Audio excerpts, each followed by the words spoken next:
Hey, it's Jay, and it's time for me to take a look at the Marvel Cinematic Universe's latest installment, Spider-Man: Far From Home. But as you can tell, I'm not alone. So please welcome blogger and a good friend of mine, Tom Moore, aka Mooreviews.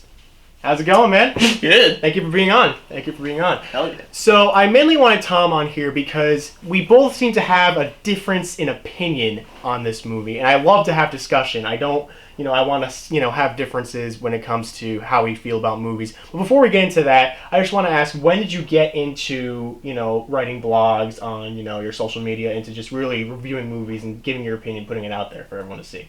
Well, for me, it started with the tail end of college. I started working on the school newspaper. Right. And from there, I knew I could just do more social media stuff, and been working more, not just on my own blog, but on other websites. The Pop Break and Rap Party, just name drop them. No, but I'll put the links in the description. But it's been a lot of fun so far. And I like doing a ton of different movies, not just comic book movies or genre films, really anything that I can get my hands on. Yeah. All right, so that's Tom for you. I'll put all his links to his social media, the website he just dropped. I'll put everything in the description so you guys can go check it out because he's got some great stuff, really fair, fleshed out reviews on what he likes, what he doesn't like. It's great. So we're going to give a brief plot synopsis as to what this movie's about. Basically, this picks up right where Endgame left off, where everyone is still kind of getting used to the snap and being brought back 5 years later, and, the death of Tony Stark.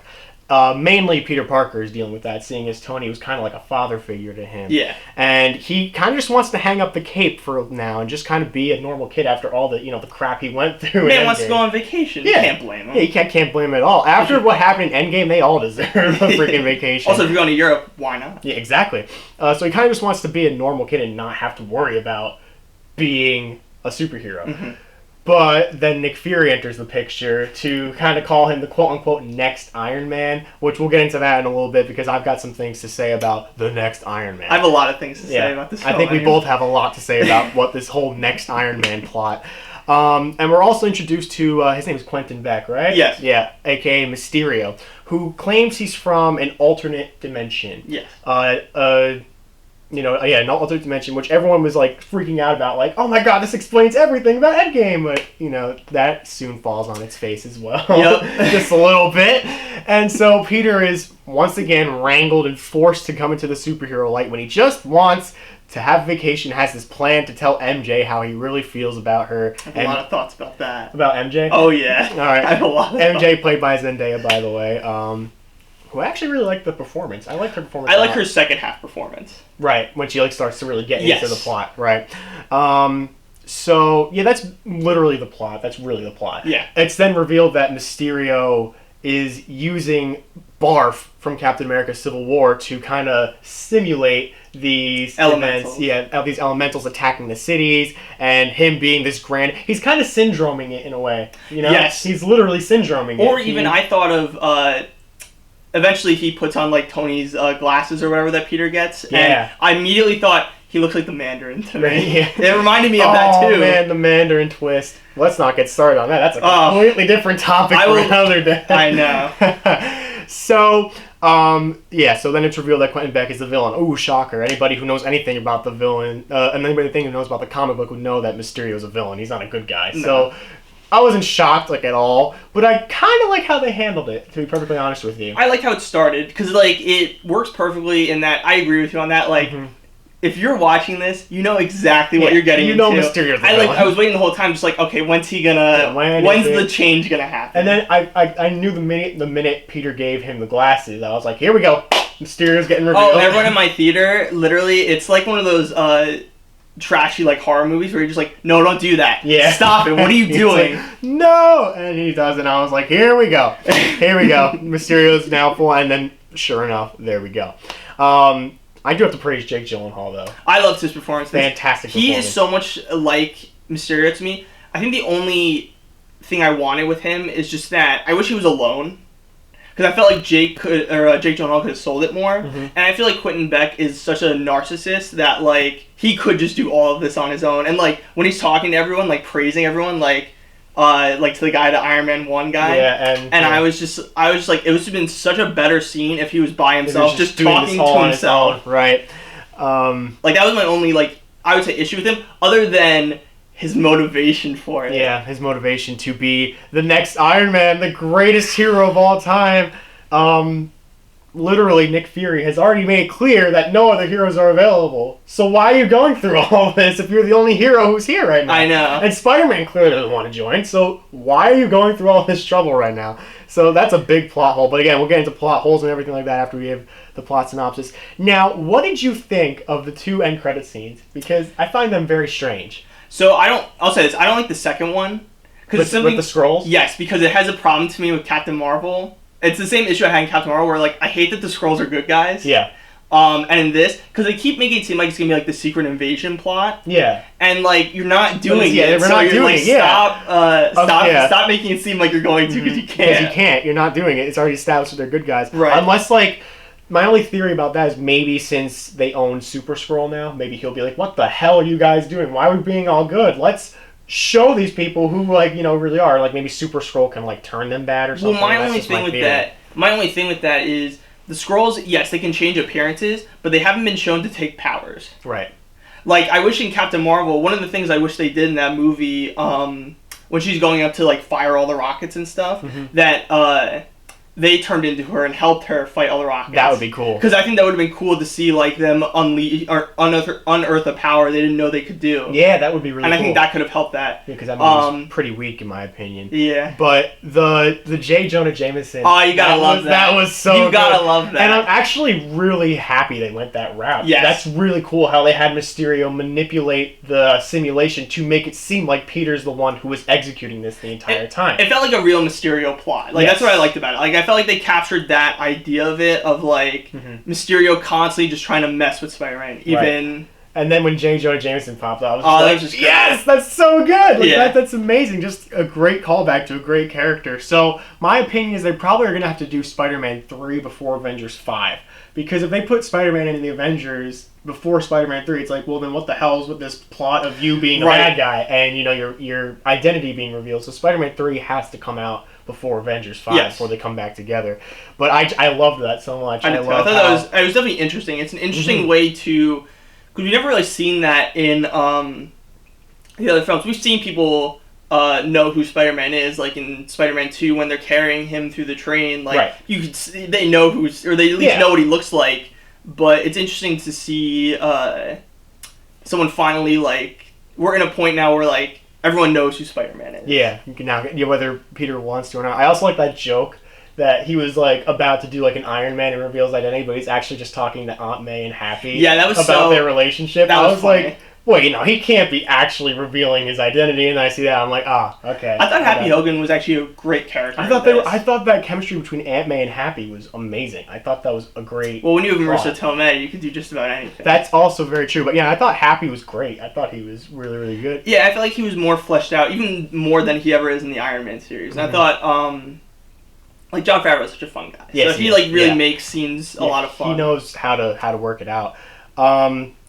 Was it that student Brad or something, the guy who got blipped? What'd you think of him? I really hated that story because the love triangle thing to me was so pointless. Yeah, because we all knew that MJ was going to have to go with Peter anyways. So. Well, and like for me, it's like, who is this guy? Yeah, exactly. Who is this guy? Who's this man who just shows up? I hate that they call it the blip. Yeah. It really bugs me. Like, I really just hate that they call it Every time they said that, I was like, I do like the Peter Tingle like, just call it the dusting. Yeah, like that's a way better or the snap, or even the canon, what was it, the decimation. You know, that's what the Russo brothers are calling it. Yeah. But I still just call it the snap. I do kind of like Peter Tingle, though. That was funny. It was kind of funny how it's just like, we want them to call it Spidey Sense, and it's like, oh, you're Peter Tingle. It's like, I know. Damn it! Well, I think it fits with, like, the coming-of-age stories and, like, the themes of it that they go with. Like, you wouldn't just call it Spider Sense. Yeah, you wouldn't call it Spidey. It's the Peter Tingle. It's like a joke, kind of like adolescence to... Maybe one day they'll call it the Spider Sense. Maybe they'll finally call it the Spider Sense. Kind of like how Cap finally said Avengers Assemble, maybe in, like, Spider-Man 3 or something, and be like, I've decided to call it the Spider Sense. Yeah. But I think one thing we could both agree on is the visuals in Mysterio's attack. Oh, that was so great. Amazing. That whole sequence of him tricking Peter was incredible. Like Iron Man climbing out of the grave, like completely paralleling that. So that to me, comic book cover. Well, I'll say that part to me, I have a lot to say about that. But I like the part where like all the Spider-Men are just grabbing each other. Like I love that kind. Like it's almost like a fun house, basically. Yeah, it's crazy, and how he keeps like warping to different environments. Yeah, and then he gets like hit by a train. That was vicious. I loved that. That was just so. I was like, well, damn. You know why? Because they just did that in Dark Phoenix. I don't know if you would see that. I didn't see Dark Phoenix. Oh, you didn't miss anything. No, I know. Anyone who didn't see it, you didn't miss a single thing. I didn't think I was going. But Nightcrawler does that with somebody. He literally teleports someone in front of a train, smiles, and they just get whammed by a train. No. And it's amazing. So, yeah, Mysterio's attacks and his simulations are freaking-leavable. Oh, yeah. Some of the great... Like, the entire time I was watching that, I was like, whoa, did I just enter a different movie? Like, It was so trippy and so wacky. So I think we need to start talking about what we were talking about before and the new Iron Man plot. Yes. Because, personally, I don't hate it, but I don't love it either. I'm kind of just like... I think my problem is just that, like, I hate that this series has to rely so much on Iron Man. Right. Like, that's kind of why Spider-Man has always and forever will be a more popular character than any of these Marvel heroes. Yeah, no. And it's just weird to have him have such a strong, like, hand on it. It's like, even with Iron Man gone, it's like we're still holding hands with him. We still have Iron Man, right. And I feel like they're not using it... Like, for me, I just don't get what's so special about their connection that isn't just as special with Uncle Ben. Right. So I think they kind of just had Tony as an Uncle Ben to not have an Uncle Ben storyline, you know what I mean? It's just strange. Like, and I feel like this would have been the perfect time to introduce that, because this would be, in a way, the second time he's dealt with loss. We know that Uncle Ben happened. They've talked about it very, very briefly. Even in the one shot in this, you see him grab a suitcase with Uncle Ben's initials on it. Right. So we know that it happened, and I wish this movie would have just taken the opportunity for him to also talk about that, to say, like, loss is something that's so hard for me. Yeah.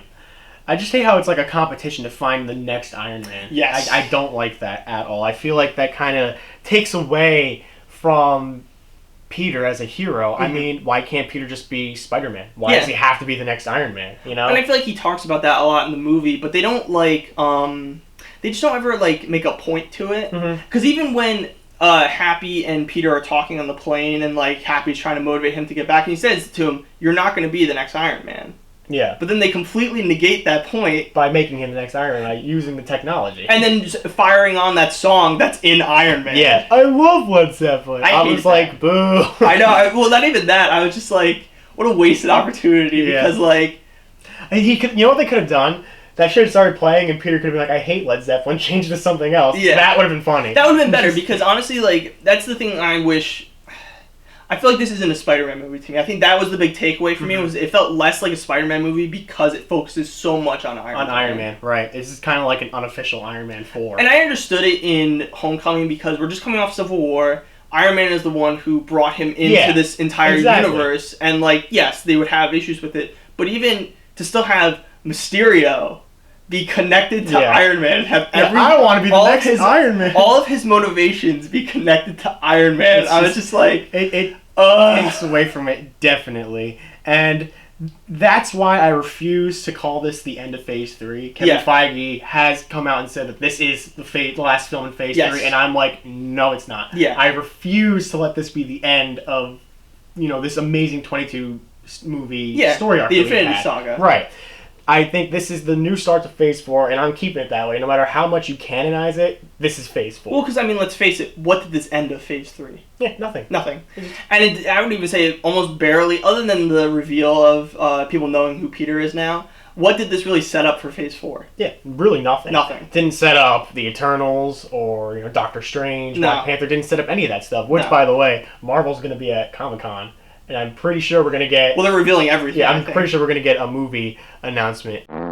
So yeah, that should be really exciting. They're going to be probably revealing not their entire Phase 4 slate, because I feel like Phase 4 isn't going to be like 6 or 10 movies like Phase 1, 2. I feel like it's going to be like 20. I think it's just going to be a lot of tearing off loose ends, or finishing loose ends. Because like stuff with like Doctor Strange, for example, like we know Mordo. Yeah, Mordo's going to be on a rampage. We know that Black Panther 2 is probably going to focus a little bit on how they reached out to Western civilization to... Well, I think what I've heard is that it's going to be more with Namor and the yeah, or whatever. I think that'd be a great way to introduce the Submariner into the Marvel Cinematic Universe. And of course we have the Black Widow prequel. Yeah. And Shang-Chi, which I don't know much that about. I'm excited about because I don't know much about it. Same with the Eternals. Like, I like that they're still introducing newer properties or like lesser known stuff. Yeah. Because I think that's the way you can still get people enticed, is by introducing them to something they are not sure of. Yeah, it could be like Guardians. No one thought that was going to be good since no one knows who the hell they were. No. And yet it's one of the most popular Marvel movies on planet Earth. It's one of my favorites. Both of them are. So good. Yeah. So yeah, I could keep look forward to that at Comic-Con. But back to Spider-Man, I love MJ and Peter's chemistry in this movie. I love how awkward they both are. Because it kind of reminds me a lot of Max and Roxanne from the Goofy movie. Okay. They're both very awkward. They're not sure how to handle. Mm-hmm. We know they both like each other. Yes. But the question is, how do we communicate that? How do we show that we like each other? You know what I mean? And I loved the awkward chemistry between them. I thought it was, touching. I was like, oh, stop! You guys are so cute. See, my issue with it is that there's no transition from his relationship or his thing with Liz in the first one to this. He just likes Liz, MJ for what feels like no reason. Yeah, I never even thought about that. Yeah, they never really do bring up Liz. They don't bring at up, all. I think that's the problem too, is they don't bring up anything from Homecoming. Yeah, they really don't. And we'll jump back to MJ for a second, but I want to say this too, like, the thing with the post-credits, the one thing I wanted was, what's the deal with Vulture and Scorpion? Right. What are they, like, they're obviously the Sinister Six. Right, what are they doing? Like, I wanted that from this, then he'd give me that. Yeah. But, like, with MJ, again, I liked her better in the second half of the movie, because I felt like I didn't like her in Homecoming. I felt like she was just this, like, comedic relief that didn't work for me. Yeah. And, like, in this, or the first half, they keep that going. Although I did like Bond? What was the word? Her favorite word now? Oh yeah, Bond or something. Bond like that means like everything. I love that. I thought that was funny. Yeah. But and like I think that was one of the few moments early on where like I could see Peter and MJ's chemistry a little more. But I just don't see. I disagree that she likes him. Like, why does she like him? I think we've known that she's liked him since the first film. But from what? What do you mean? Like what makes you think that? Yeah. When she, like, remember that scene where she's like, no, he quit that, he quit that, he quit that. She knows how much stuff she's quit, and she's like, I'm not obsessed, I'm just very observant. I know that seems like a throwaway line, but sure. I kind of made that connection that, like, something's going on here. I don't know if it's anything. I don't know if it's just because she's very weird, a very awkward girl, but I think that kind of hinted at, I think this goes back to, like, elementary school rules. When you like somebody, you wouldn't flirt with them. You'd say mean stuff to them. You'd, like, try to injure them and shit. And she's, like, flipping him off, calling him loser and things like that. So I feel like even though that's not really a high school mentality, I think that little subtle things like that, little jabs of, like, what are you dorks doing here? I think that kind of just shows that there's something there. Maybe not full-blown, like. But I think towards, in this film, when Peter's awkwardly trying to show how he feels, I think it's just kind of adding to the fire that she's like, maybe this guy does like me, and maybe I like him. I don't know what's going on, you know what I mean? I see what you're saying. I think my one thing, though, was in the scene where they're about to be attacked by drones, and they're all, like, revealing these, like, truths about themselves. You know what I'm talking about. Yeah. And when she says, like, I tell the truth so that way I don't have to, like, I think she, like, hurt people's feelings or something like that. And then she told him before that, like, I don't like you. And then after this, she suddenly likes him now. Maybe I see what you're saying, if she said, like, I lie to not hurt people's feelings, that would have made more sense to me. And I think that would have been a better transition to that. Right. I think maybe she was just saying that because she didn't want to admit that, she liked him because... it's always scary to try to admit to someone that you like them because the biggest thing on your mind is, rejection. What if they don't like me back? Right. And then this is going to ruin everything. Right. So that could be what it is. I don't know.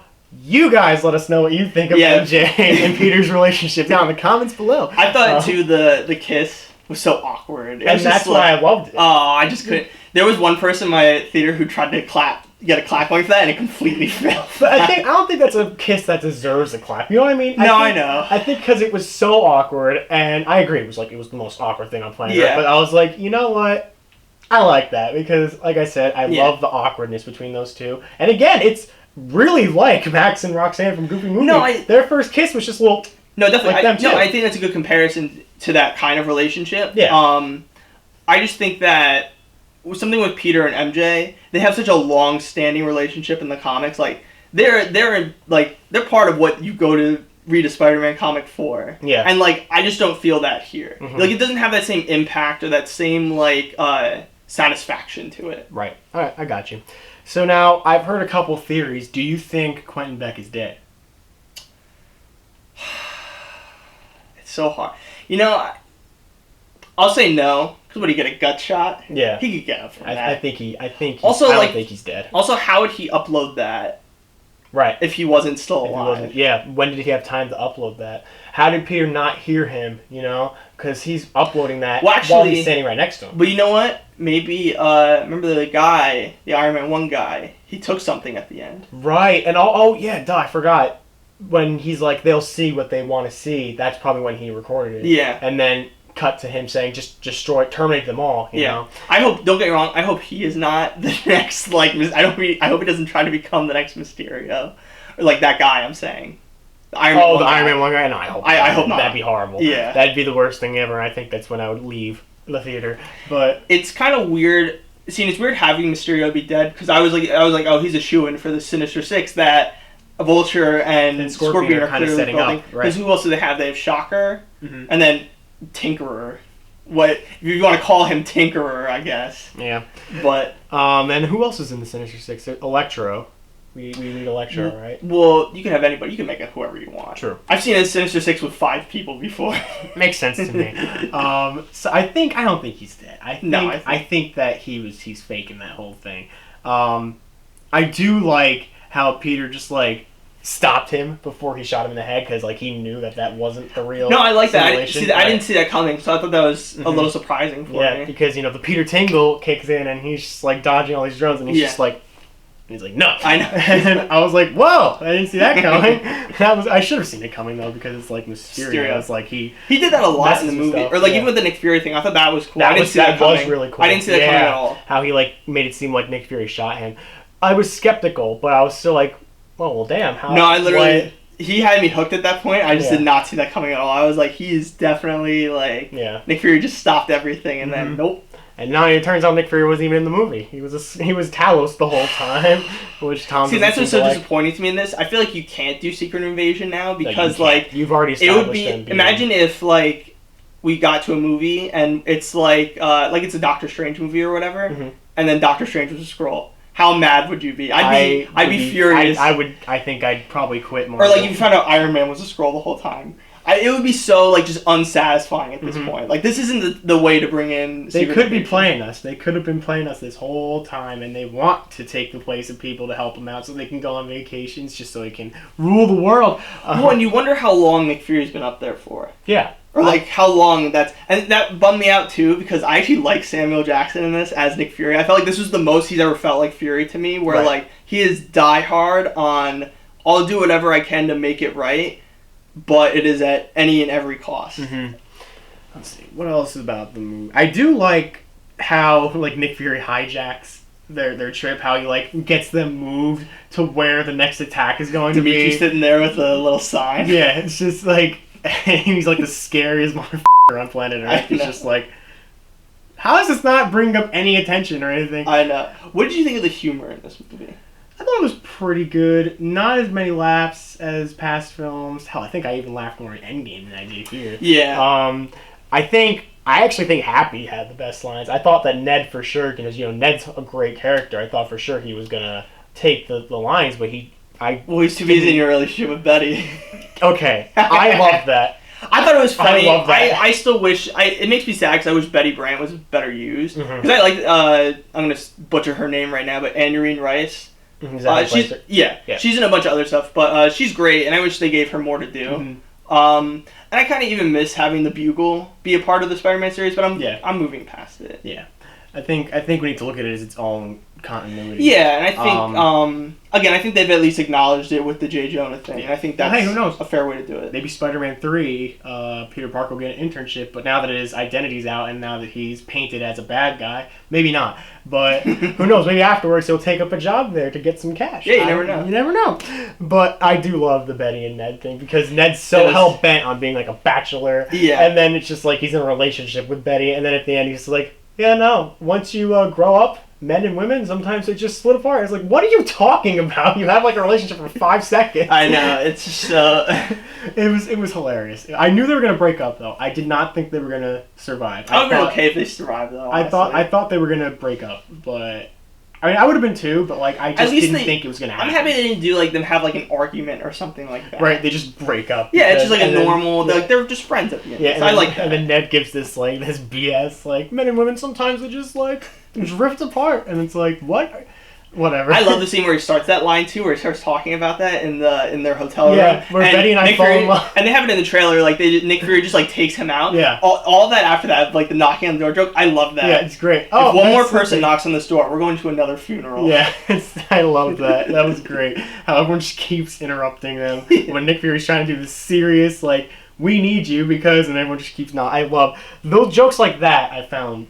Great. There was a great joke from one of the teachers where they get into the hotel in Venice, and it's like the water is on the floor. Yeah. And he makes a joke like, when in Rome, do as the Romans do. When you're in Venice, your socks get wet. And I love that joke. My problem with it, though, was that the editing sometimes, especially for the humor, it just cuts to the next scene so fast that like it just didn't. You don't get time to appreciate it. Right, like it doesn't let the joke breathe at all. Yeah. And I wish they like just let it go a little more. I think they went a little too heavy on Flash's obsession with Spider-Man because it seemed like every scene he was like, Spider-Man's great, and it's like we get it. I think they just needed that to service for them finding them later, mm-hmm. Because they need him to be on the phone all the time. Right. I loved it though on the bus. I loved his blogging. That was funny. That was great. Flash mob. Yeah, that was hilarious. And the joke at the end where like his chauffeur's picking him up and he's like, "Could Mother not make it?" That was funny too. What just happened? That was funny too. Yeah, I even see it's weird. Like I've grown to appreciate this Flash, or like.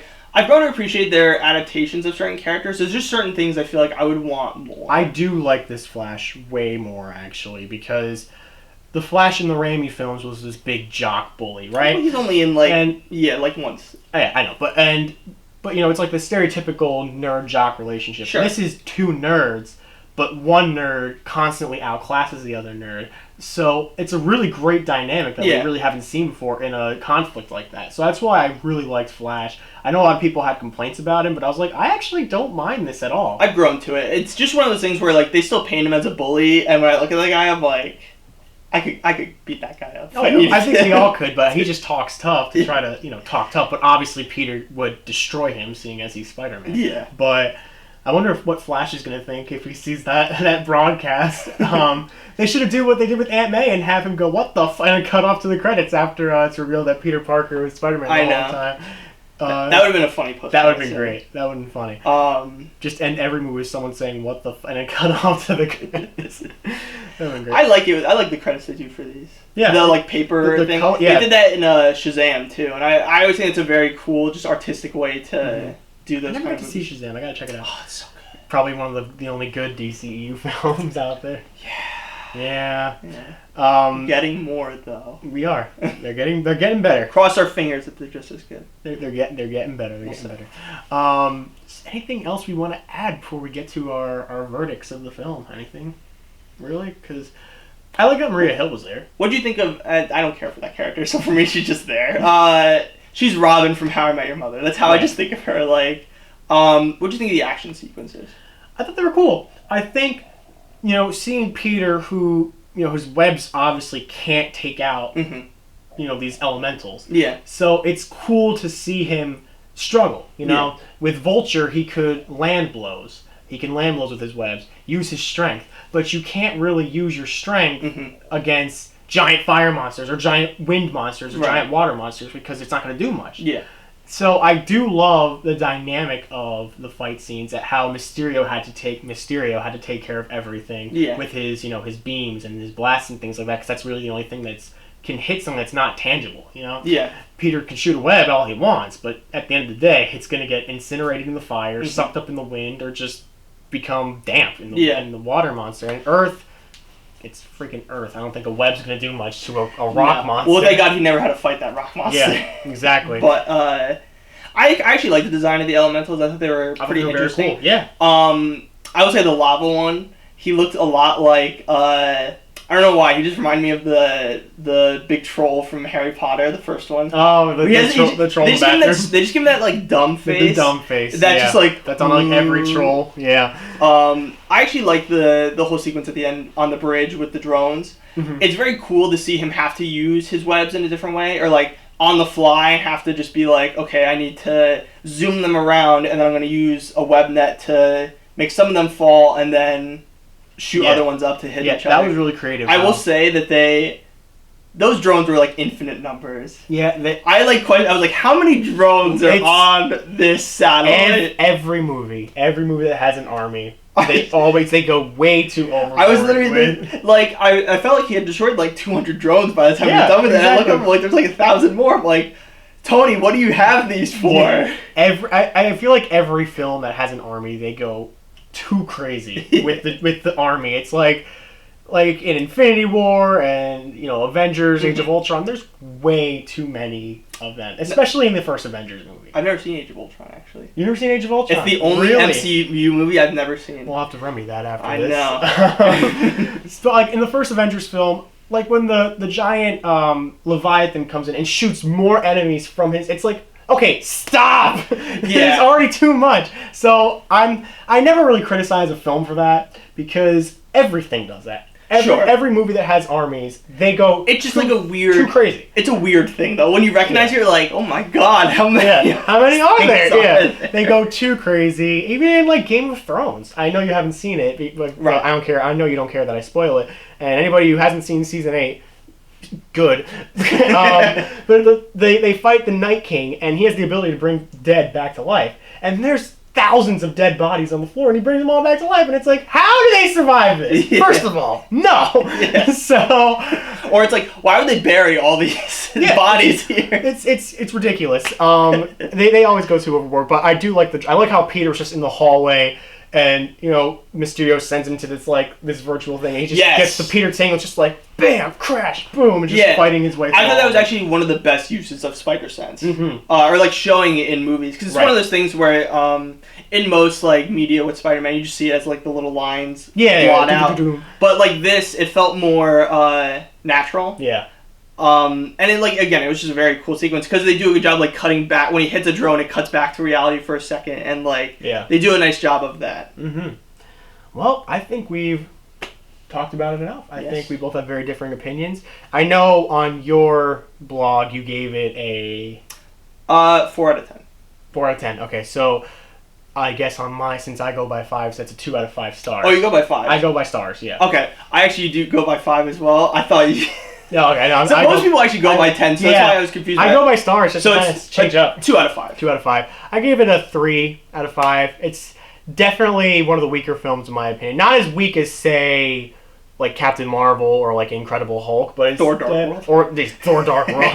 But I put it in kind of the same category as like, say, Doctor Strange, or Ant-Man, know, good films, but nothing like Avengers or Civil War or anything like that. It's just nothing. It's one of those things where I think the problem with this is they put this as in Phase 3 ender. I feel like that was the worst thing you could do for this because you make it seem like it's bigger than what it is. Yeah, and it's like watching. I actually thought this is similar to Ant-Man and Wasp when I watched it. Like, it's not a big deal.